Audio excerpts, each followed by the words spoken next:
Despite so many fraudulent theories out there about the fix being in the NFL's hand in Kansas City, a three-peat, they want them to win it. Obviously, that didn't happen. That was never the case, but people do get sick and tired of teams when they continue to win, and people are sick and tired of seeing the Kansas City Chiefs. The Eagles took care of that last night. They dominated them in basically every facet of the game.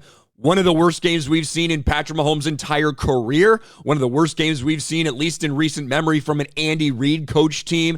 And from the start of the game to the finish, they got completely and totally dominated. But one of the other things that was a big topic of conversation during this year's Super Bowl was obviously going to be everything outside of the football angle. From the Black National Anthem to, are they going to show Taylor Swift too much on the TV? And are they going to talk about President Trump being the first sitting U.S. president to attend the Super Bowl? A lot of interesting stuff from last night. And yes, indeed, President Trump was there on the field before the game, in his press box during the game. And no, Fox did not shy away from this. As I said in our pregame show, like Fox had an interview that they were going to air before the game. They talked about it a decent amount before the game, specifically about President Trump making history while he was there. And here it is when he's down on the field meeting different players. A lot of different players, including Chris Jones from the Kansas City Chiefs. They went out of their way to go and meet the president, to talk to the president. Weird how that works, isn't it? That would be history already in the building tonight, as President Donald Trump becomes the first sitting U.S. president ever to attend a Super Bowl game live. When we come back, we'll make our official... And of course, when it comes to what actually happened during the game, we got a pretty cool shot of Trump during the national anthem, saluting during the anthem. And the crowd in the middle of the national anthem, they were digging it. They were digging seeing President Trump on the Jumbotron, and they also put it on the broadcast.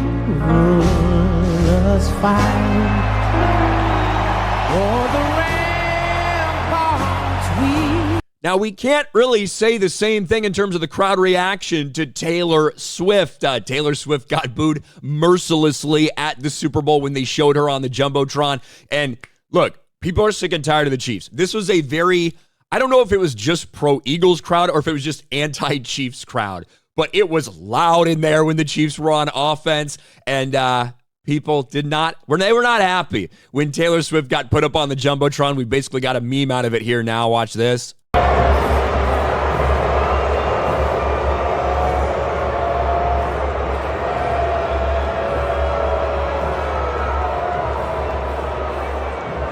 Now, that was not specifically on the broadcast, and look, I watched the whole game. I may have looked at my phone a time or two. I only remember one time, maybe, them showing Taylor Swift. So despite everyone thinking that, oh, it's rigged and they want Taylor Swift, they're going to just show her, that's all it's going to be, I'm going to boycott it. It wasn't the case at all. But one thing that people were certainly still bothered by was the performance of the Black National Anthem, which it's ridiculous. Nobody fucking cared or knew about this until 2020, Summer of Love. Then all of a sudden we needed to hear the Black National Anthem before the games.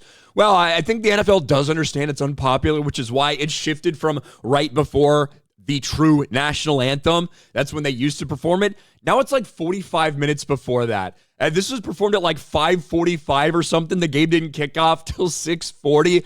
They got everybody out there to sing the Black National Anthem, but obviously the vast majority of people think this is ridiculous. There is one national anthem. That's it. There's not a white national anthem. There's not a Hispanic national anthem. There's not an Asian American. There's not a black national. There is a national fucking anthem. And all things like this do, it sows division. It causes division. That's what happens, and that's what the NFL continues to do by trotting these performances out there. With that being said, as much as people were like, I'm not tuning in, I'm boycotting, we do not have the ratings yet from the Super Bowl. We'll get them at some point today. I think that I'm not watching, I'm boycotting, I think that will have much less of an effect on the ratings than the game itself. Typically, when you look at some of these matchups, obviously the teams involved, that's going to matter when it comes to ratings, but also the quality of the game. We think back to 2020, and it was the lowest rated Super Bowl in recent memory, like in decades. And one of the big reasons for that was not because the matchups, it was Kansas City's second time in the Super Bowl. They had just won the year before, and Tom Brady's first appearance and only Super Bowl appearance with Tampa after changing teams. It was a great storyline, but the game was not competitive. It was a blowout. It was a 22-point victory for the Tampa Bay Buccaneers over the Kansas City Chiefs. Now, Kansas City Chiefs just got blown out again. Are we going to see that play out? Are we going to see fairly low ratings for this? Some people say maybe you'll see low ratings because of a boycott. I think the quality game is going to have a lot to do with it, definitely, but time will tell. We'll let you guys know when those Super Bowl ratings come in, but it is the biggest game of the year, bar none. And despite what some people felt the outcome was guaranteed to be, obviously never the case. That didn't happen. Philadelphia Eagles absolutely smashed the Chiefs, but a lot of interesting stuff on the broadcast. President Trump, very popular in general when they showed him. Taylor Swift booed mercilessly. A lot of backlash over the Black National Anthem, but hey, everyone is watching. Everyone is paying attention to everything that's going on. What did you guys think about the game itself? What did you think about Trump's appearances and the coverage that he got, along with Taylor Swift getting booed out of the building? Let me know in the comments section below. Smash a like button, subscribe to the channel, ring the bell for notifications, share this video out there, and I'll talk to you later.